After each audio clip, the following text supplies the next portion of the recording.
Greetings, comrades, and welcome to Let's Show Off Crisis Theory.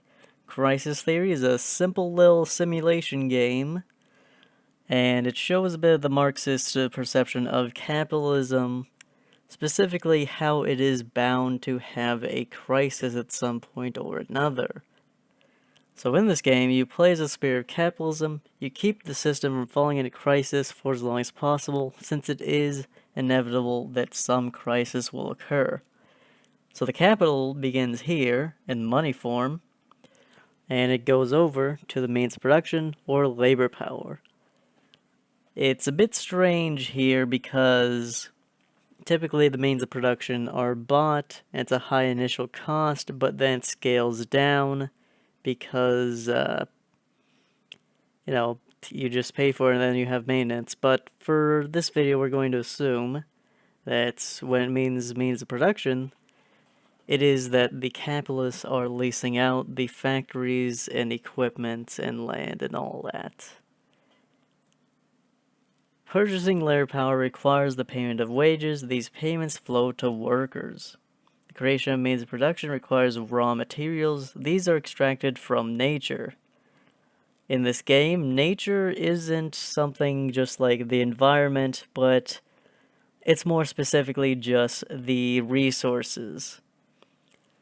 Even the most right-wing climate change denier will at least admit that mines do run dry eventually, and there isn't an infinite amount of resources in the world, which is something that capitalism kind of requires since it relies on ever-increasing expansion.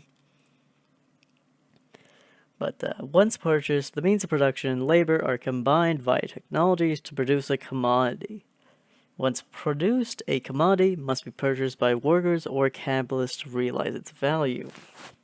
Because of course, when capitalists produce something, they mean it for sale and profit, and not simply for their own use. Though that can intersect since, again, right here, capitalists can buy some of the commodities, but for the most part, they sell it to the working class. Once a commodity is sold, part of the profit is diverted to capitalists for storage and consumption. The bulk of the profit is redirected back to the system. Something important to note is that the capitalists are themselves in a very precarious position. Most people like to just think that capitalists are horrible, evil, conniving individuals. But in reality, most are far from this and just trying to make a living as a capitalist. And it does rely on the exploitation of workers, but they kind of need to do that. Because keep in mind, if you're a capitalist, and you're especially a petit bourgeois, you have just one factory, let's say. If your competitor pays the workers less, and takes less money as a wage, they can reinvest those earnings back into the factory, into newer equipments and technology, and outproduce you, and then drive you out of business, and you're then no longer a capitalist. This is why, by its own nature, capitalism has a tendency to concentrate wealth over time, because eventually the more efficient companies or enterprises transform into these monolithic corporations that are able to properly get the benefit from the economics of scale. So just a little bit of food for thought. Now we're ready to begin. First, primitive accumulation. We expropriated land from just others and gave it to the capitalists. So that begins this, and as you can see, the money is flowing out, it's going in, some of it is going to workers. The rate of profit, again, a little bit is going to the capitalists, most of it is going back to the money, and so now the process once started is mostly automated. However, we have to be careful because as you can see, labor power is increasing steadily. If it increases too much, then workers will demand more, and capitalism will be put into a state of crisis. As you can see, that kind of flashed a little bit, so technology changed, which means that, for one, the process got more efficient, but also the means of production represent a higher level of the capital that the capitalists use. They have to invest more because of the new technologies. Nature is steadily being drained, technology is increasing, the rate of profit is decreasing,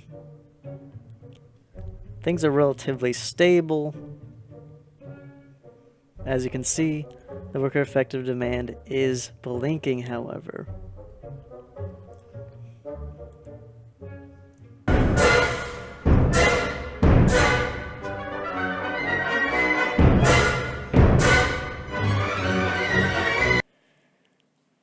As you can see, we already ran into the first crisis. And the effective demand crisis, which is also known as the crisis of overproduction.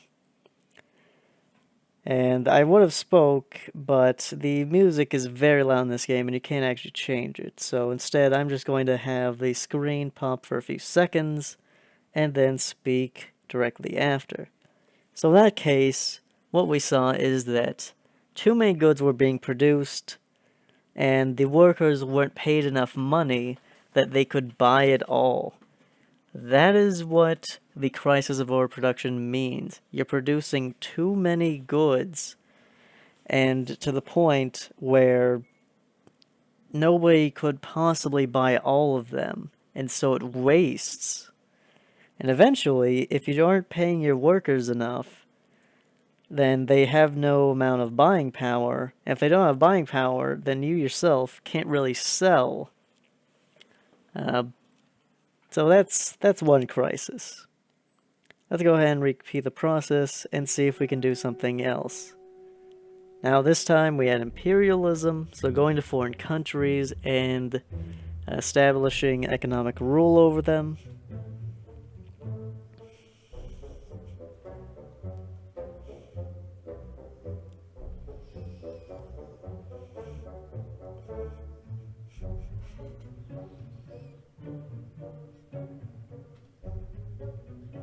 The music really is paced nicely for what this game is, which is a very slow start, but then very, very quickly it gets to be a lot more frantic.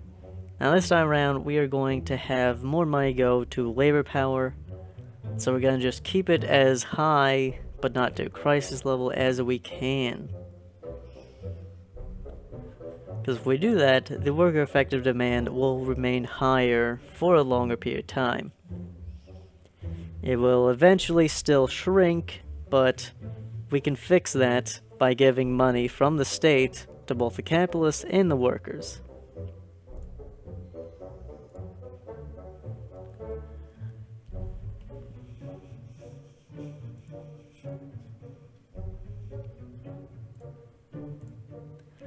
So various little things you can see.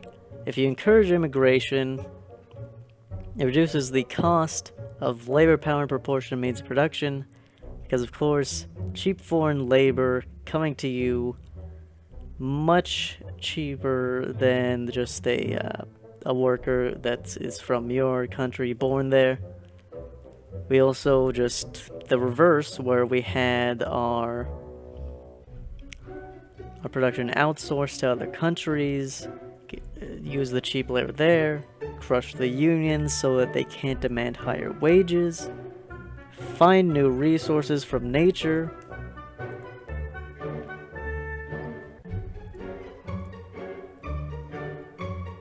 and just steadily work away at this and see what happens. Develop new extraction methods, things as under control as we can.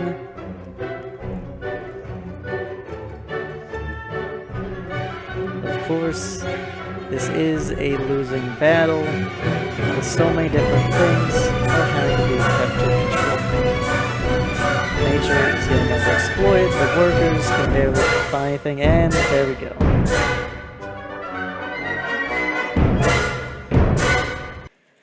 So in that case, we ran out of materials from nature which we could use to keep capitalism going. I think we're gonna just do one more simple thing, and then we're gonna end this video. I do think I'll probably want to, even after Crisis in the Kremlin is done, may actually do just full-on talk about Marxism, Marxist theory, and just videos that are entirely based around that, instead of just playing games and talking about while I do so.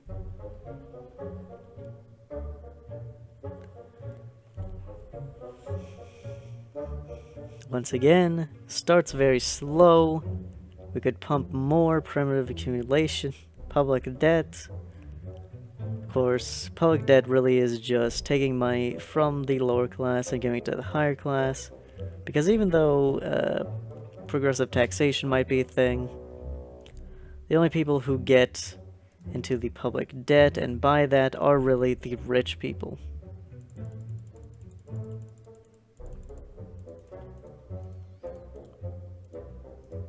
Let's just have it go into crisis immediately.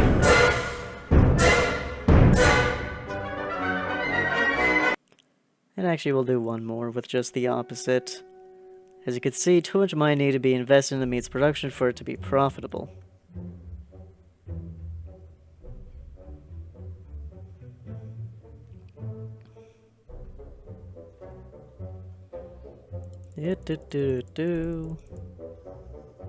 If we click on primitive accumulation, it doesn't actually speed the process up, I don't think.